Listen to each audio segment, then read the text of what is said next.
জানিস তো, সেদিন রাতে আমরা কেউ ঘুমোতে পারিনি। আসেনি ঘুম। বাড়ির দোতলায় সারা রাত জেগে চিন্তার ভাঁজ নিয়ে একে অপরের দিকে তাকিয়ে। তখন হয়তো রাত 3টে বাজবে। হঠাৎ কোথা থেকে যেন সিগারেটের গন্ধে চারিদিক ভরে গেল। আমরা তখন জানলা দিয়ে বাইরে দেখলাম, না, কেউ তো কোথাও নেই।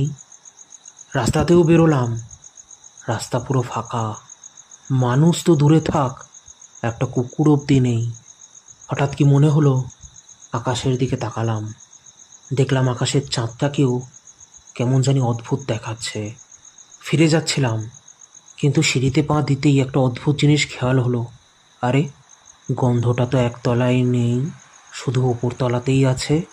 তখন হঠাৎ মনে হলো আমাদের, আরে, সে এলেও তো এরকম একটা সিগারেটের গন্ধে ভরে যেত।